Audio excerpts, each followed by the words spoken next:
Maailma on täynnä uskomattomia tarinoita, mutta vain yksi kertoo kaveristani Taistosta. Olen kuullut sen häneltä itseltään, ja Taisto ei pahemmin valehtele. Näin se kuuluu, ja se on karmea tarina.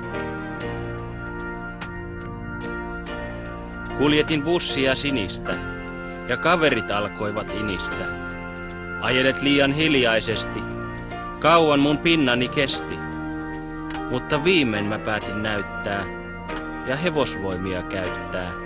En tiennyt, että lysti on kallista, kun peruuttelin bussia tallista. Ja tarina alkaa. Panin kaasulle jalkaa ja vedin ykkösen sisään.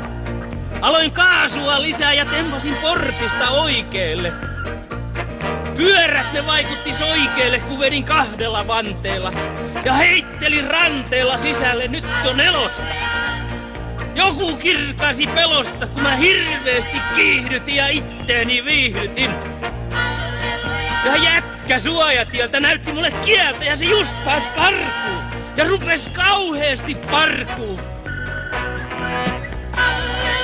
Tuli pikkunen huoli, kun yksi kollikissa kuoli, mut niitähän on muutenkin liikaa.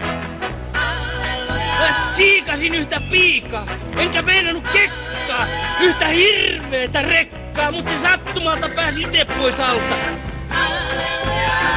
Mä hirveesti kaahasin ja yhtäkkiä raahasin kattotelineellä jotakin torvensoittajaa.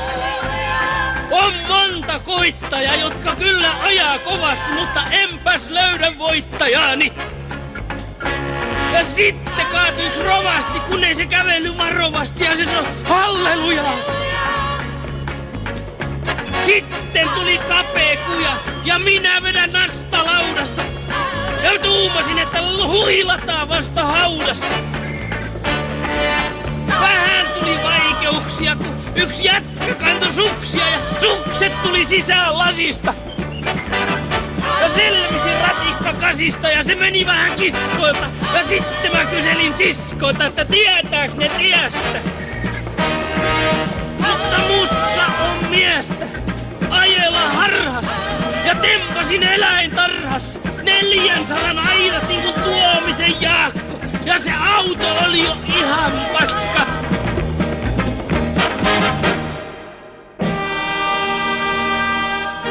Taitas olla parempi. Vähän ajatella. Enste.